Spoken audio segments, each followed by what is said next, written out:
ಜೀವನವೆಂದರೆ ಸುಖ ದುಃಖಗಳ ಸಂಗಮ. ಪ್ರತಿಕ್ಷಣವು ನಮಗೆ ಪಾಠ ಕಲಿಸುತ್ತದೆ. ಧೈರ್ಯದಿಂದ ಮುನ್ನಡೆದರೆ ಯಶಸ್ಸು ನಿಶ್ಚಿತ. ಎಲ್ಲರಿಗೂ ನನ್ನ ನಮಸ್ಕಾರ. ಟ್ರೆಂಡ್ ವಿತ್ ನಾಲೆಜ್ ಯೂಟ್ಯೂಬ್ ಚಾನಲ್ಗೆ ನಿಮಗೆಲ್ಲ ಮತ್ತೊಮ್ಮೆ ಸ್ವಾಗತ. ಇವತ್ತಿನ ಒಂದು ವಿಡಿಯೋದಲ್ಲಿ ನಾವು ರಾಣಿ ಚೆನ್ನಮ್ಮ ವಿಶ್ವವಿದ್ಯಾಲಯ ಬೆಳಗಾವಿ ಕಲಾ ವಿಭಾಗ 2ನೇ ಸೆಮಿಸ್ಟರ್ನ ಐಚ್ಛಿಕ ಕನ್ನಡ ಪಠ್ಯಕ್ರಮವನ್ನು ನೋಡ್ತಾ ಇದ್ದೀವಿ. ಈ ಹಿಂದಿನ ವಿಡಿಯೋದಲ್ಲಿ ನಾನು ಕನ್ನಡ, ಸಮಾಜಶಾಸ್ತ್ರ, ಇತಿಹಾಸ ಮತ್ತು ಪೊಲಿಟಿಕಲ್ ಸೈನ್ಸ್ ಕುರಿತಾದಂತಹ ಪಠ್ಯಕ್ರಮದ ವಿಡಿಯೋಗಳನ್ನು ಮಾಡಿ ಹಾಕಿದ್ದೀನಿ.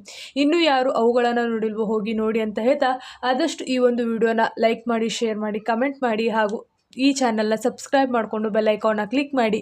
ಏಕೆಂದರೆ ಮುಂದೆ ಬರುವ ಎಲ್ಲ ಇಂಪಾರ್ಟೆಂಟ್ ವಿಡಿಯೋಗಳ ನೋಟಿಫಿಕೇಷನ್ ನಿಮಗೆ ಸಿಗುತ್ತೆ. ಹಾಗಿದ್ರೆ ತಡ ಮಾಡೋದು ಬೇಡ, ಬನ್ನಿ ವಿಡಿಯೋನ ಶುರು ಮಾಡೋಣ. ಸ್ನೇಹಿತರೆ, 2ನೇ ಸೆಮಿಸ್ಟರ್ನ ಐಚ್ಛಿಕ ಕನ್ನಡದಲ್ಲಿ ನಾವು ಮಧ್ಯಕಾಲೀನ ಕನ್ನಡ ಸಾಹಿತ್ಯದ ಚರಿತ್ರೆಯನ್ನು 5 ಘಟಕಗಳಾಗಿ ಅಧ್ಯಯನ ಮಾಡ್ತೀವಿ. ಆ ಘಟಕಗಳನ್ನು ಒಂದೊಂದಾಗಿ ಇವಾಗ ನೋಡ್ಕೊತ ಹೋಗೋಣ. ಘಟಕ 1, ಮಧ್ಯಕಾಲೀನ ಕನ್ನಡ ಸಾಹಿತ್ಯದ ಪ್ರೇರಣೆ, ಪ್ರಭಾವ, ಧೋರಣೆಗಳು. ಮಧ್ಯಕಾಲೀನ ಕನ್ನಡ ಸಾಹಿತ್ಯ ಪರಂಪರೆ ಏನಿತ್ತು, ಅದರ ಪ್ರೇರಣೆ ಏನು, ಅದರ ಪ್ರಭಾವ ಏನು ಮತ್ತು ಹಾಗಿದ್ರೆ ಅದರ ಧೋರಣೆಗಳು ಏನು ಅನ್ನೋದನ್ನು ನಾವು ಘಟಕ 1ರಲ್ಲಿ ನೋಡ್ತೀವಿ. ಇನ್ನು ಘಟಕ 2, ಘಟಕ 2ರಲ್ಲಿ ವಚನ ಸಾಹಿತ್ಯದ ಸ್ವರೂಪ, ಲಕ್ಷಣಗಳು, ಪ್ರಮುಖ ವಚನಕಾರರು. ಈ 2ನೇ ಘಟಕದಲ್ಲಿ ನಾವು ವಚನ ಸಾಹಿತ್ಯದ ಕುರಿತು ಅಧ್ಯಯನ ಮಾಡ್ತೀವಿ. ಅದು ಮಧ್ಯಕಾಲೀನ ಕನ್ನಡ ಸಾಹಿತ್ಯದ ವಚನ ಸಾಹಿತ್ಯದ ಕುರಿತು ಅಧ್ಯಯನ ಮಾಡ್ತೀವಿ. ಅದರ ಸ್ವರೂಪ, ಲಕ್ಷಣಗಳು ಮತ್ತು ಪ್ರಮುಖ ವಚನಕಾರರು ಯಾರು ಅನ್ನೋದನ್ನು ಇದರಲ್ಲಿ ಅಧ್ಯಯನ ಮಾಡ್ತೀವಿ. ಪ್ರಮುಖ ವಚನಕಾರರಂದರೆ ಬಸವಣ್ಣನವರಾಗಿರಬಹುದು, ಅಲ್ಲಮಪ್ರಭು, ಜೇಡರ ದಾಸಿಮಯ್ಯ, ಅಕ್ಕ ಮಹಾದೇವಿ, ಐದಕ್ಕಿ ಲಕ್ಕಮ್ಮ, ಸಿದ್ದರಾಮ, ಅಂಬಿಗರ ಚೌಡಯ್ಯ, ಈ ಇಷ್ಟು ಜನರ ಕುರಿತು ನಾವು 2ನೇ ಘಟಕದಲ್ಲಿ ಅಧ್ಯಯನ ಮಾಡ್ತೀವಿ. ಅದು ವಚನ ಸಾಹಿತ್ಯದಲ್ಲಿ ಈ ಇಷ್ಟು ಜನರ ಅಧ್ಯಾಯವನ್ನು ನಾವು ಘಟಕ 2ರಲ್ಲಿ ನೋಡ್ತೀವಿ. ಇನ್ನು ಘಟಕ 3, ಘಟಕ 3ರಲ್ಲಿ ರಗಳೆ, ಷಟ್ಪದಿ ಸಾಹಿತ್ಯದ ಸ್ವರೂಪವನ್ನು ನೋಡ್ತೀವಿ. 1ನೇ ಘಟಕದಲ್ಲಿ ನಾವು ಮಧ್ಯಕಾಲೀನ ಕನ್ನಡ ಸಾಹಿತ್ಯದ ಪರಂಪರೆಯನ್ನು ನೋಡಿದರೆ 2ನೇ ಒಂದು ಘಟಕದಲ್ಲಿ ವಚನ ಸಾಹಿತ್ಯದ ಕುರಿತು ಓದ್ತೀವಿ. ಅದೇ ರೀತಿ 3ನೇ ಘಟಕದಲ್ಲಿ ರಗಳೆ, ಷಟ್ಪದಿ ಸಾಹಿತ್ಯದ ಕುರಿತು ಅಧ್ಯಯನ ಮಾಡ್ತೀವಿ. ಅದರ ಸ್ವರೂಪ ಆಗಿರಬಹುದು, ಲಕ್ಷಣಗಳಾಗಿರ್ಬೋದು ಮತ್ತು ಪ್ರಮುಖ ವಚನಕಾರರಿರ್ತಾರಲ್ಲ, ಹರಿಹರ, ರಾಘವಾಂಕ, ಕುಮಾರವ್ಯಾಸ, ಚಾಮರಸ, ಲಕ್ಷ್ಮೀಶ ಇವರ ಕುರಿತು ನಾವು ಘಟಕ 3ರಲ್ಲಿ ಓದ್ತೀವಿ. 1ನೇ ಘಟಕದಲ್ಲಿ ಓದುವಂಥದ್ದು ಕೇವಲ ಮಧ್ಯಕಾಲೀನ ಕನ್ನಡ ಸಾಹಿತ್ಯದ ಪ್ರಭಾವ, ಪ್ರೇರಣೆಯನ್ನು. 2ನೇ ಘಟಕದಲ್ಲಿ ಓದುವಂಥದ್ದು ಪ್ರಮುಖ ವಚನಕಾರರು ಮತ್ತು ವಚನ ಸಾಹಿತ್ಯದ ಕುರಿತು. 3ನೇ ಘಟಕದಲ್ಲಿ ರಗಳೆ, ಷಟ್ಪದಿ ಮತ್ತು ಇಲ್ಲಿ ಬರುವಂತಹ ವಚನಕಾರರಾಗಿರ್ಬೋದು, ಕವಿಗಳಾಗಿರ್ಬೋದು ಅವರ ಕುರಿತು ನಾವು ಘಟಕ 3ರಲ್ಲಿ ನೋಡ್ತೀವಿ. ಇನ್ನು ಘಟಕ 4, ಘಟಕ 4ರಲ್ಲಿ ದಾಸ ಸಾಹಿತ್ಯದ ಸ್ವರೂಪವನ್ನು ಓದ್ತೀವಿ. ಇದರಲ್ಲಿ ದಾಸ ಸಾಹಿತ್ಯಕ್ಕೆ ಸಂಬಂಧಪಟ್ಟಂತಹ ಕವಿಗಳಾಗಿರ್ಬೋದು, ವಚನಕಾರರಾಗಿರ್ಬೋದು ಬರ್ತಾರೆ.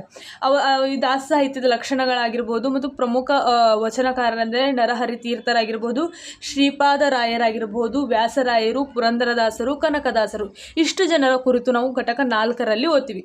ಇಷ್ಟು ಅಂಶಗಳನ್ನು ನಾವು ಈ 1ನೇ ಘಟಕದಲ್ಲಾಗಿರ್ಬೋದು, 2ನೇ ಘಟಕದಲ್ಲಾಗಿರ್ಬೋದು, 3ನೇ ಘಟಕದಲ್ಲಾಗಿರ್ಬೋದು, 4ನೇ ಘಟಕದಲ್ಲಾಗಿರ್ಬೋದು ಇಷ್ಟು ಅಂಶಗಳನ್ನು ನೋಡ್ತೀವಿ.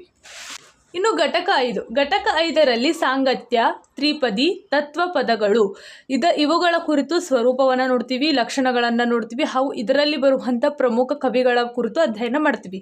ಆ ಕವಿಗಳು ಯಾರಂದರೆ ರತ್ನಾಕರ ವರ್ಣಿ, ಸಂಚಿ ಹೊನ್ನಮ್ಮ, ಸರ್ವಜ್ಞ, ನಿಜಗುಣ ಶಿವಯೋಗಿ, ಮುಪ್ಪಿನ ಷಡಕ್ಷರಿ, ಕಡಕೋಳ ಮಡಿವಾಳಪ್ಪ, ಶಿಶುನಾಳ ಶರೀಫ ಇಷ್ಟು ಜನರ ಕುರಿತು ಘಟಕ 5ರಲ್ಲಿ ನೋಡ್ತೀವಿ. ಇಷ್ಟು ಒಂದು 2ನೇ ಸೆಮಿಸ್ಟರ್ನ ಐಚ್ಛಿಕ ಕನ್ನಡಕ್ಕೆ ಸಂಬಂಧಪಟ್ಟಂತಹ ಪಠ್ಯಕ್ರಮ. 5 ಘಟಕಗಳಿವೆ. ಪ್ರಮುಖವಾದ ವಚನ ಸಾಹಿತ್ಯದ ಸ್ವರೂಪ ಆಗಿರಬಹುದು, ರಗಳೆ, ಷಟ್ಪದಿ ಸಾಹಿತ್ಯದ ಸ್ವರೂಪ ಆಗಿರಬಹುದು, ದಾಸ ಸಾಹಿತ್ಯದ ಸ್ವರೂಪ ಆಗಿರಬಹುದು ಮತ್ತು ಸಾಂಗತ್ಯ, ತ್ರಿಪದಿಯ ಒಂದು ಸ್ವರೂಪವಾಗಿರ್ಬೋದು. ಇಷ್ಟು ಅಂಶಗಳನ್ನು ನಾವು ಐಚ್ಛಿಕ ಕನ್ನಡದಲ್ಲಿ ನೋಡ್ತೀವಿ.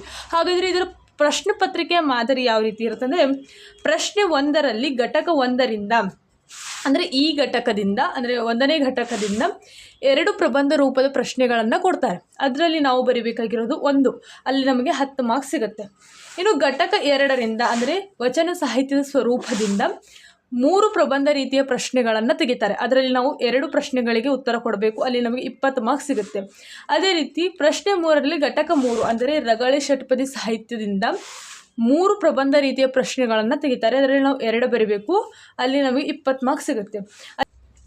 ಅದೇ ರೀತಿ ಪ್ರಶ್ನೆ ನಂಬರ್ 4 ಅಂದರೆ ಘಟಕ 4 ಮತ್ತು 5 ಕುರಿತು ಅಂದರೆ ಧಾತು ಸಾಹಿತ್ಯ ಮತ್ತು ಸಾಂಗತ್ಯ, ತ್ರಿಪದಿ ಮತ್ತು ತತ್ವಪದಗಳು ಈ ಒಂದು ಘಟಕ ಇದೆಯಲ್ಲ, ಈ 2 ಘಟಕಗಳನ್ನು ಕೂಡಿ ನಮಗೆ 5 ಟಿಪ್ಪಣಿ ರೀತಿಯ ಪ್ರಶ್ನೆಗಳು ಬರ್ತವೆ. ಅದರಲ್ಲಿ ನಾವು 3 ಬರೀಬೇಕು, ಅಲ್ಲಿ ನಮಗೆ 15 ಮಾರ್ಕ್ಸ್ ಸಿಗುತ್ತೆ. ಅದೇ ರೀತಿ ಎಲ್ಲ ಘಟಕಗಳಿಂದ ಅಂದರೆ 5 ಘಟಕಗಳಿಂದ 1 ಅಂಕದ 15 ಪ್ರಶ್ನೆಗಳನ್ನು ತೆಗಿತಾರೆ. 1 ಅಂಕದ್ದು ಅಲ್ಲಿ 15 ಮಾರ್ಕ್ಸ್ ಸಿಗುತ್ತೆ. ಟೋಟಲ್ ಆಗಿ 80 ಮಾರ್ಕ್ಸ್ ಪೇಪರ್. ಇಷ್ಟು ಈ 2ನೇ ಸೆಮಿಸ್ಟರ್ನ ಐಚ್ಛಿಕ ಕನ್ನಡಕ್ಕೆ ಸಂಬಂಧಪಟ್ಟಂತಹ ಒಂದು ಮಾಹಿತಿ. ಈ ಒಂದು ವಿಡಿಯೋ ನಿಮಗೆ ಇಷ್ಟ ಆಗಿದೆ ಅಂತ ತಿಳ್ಕೊತೀನಿ, ಅರ್ಥ ಆಗಿದೆ ಅಂತ ತಿಳ್ಕೊತೀನಿ.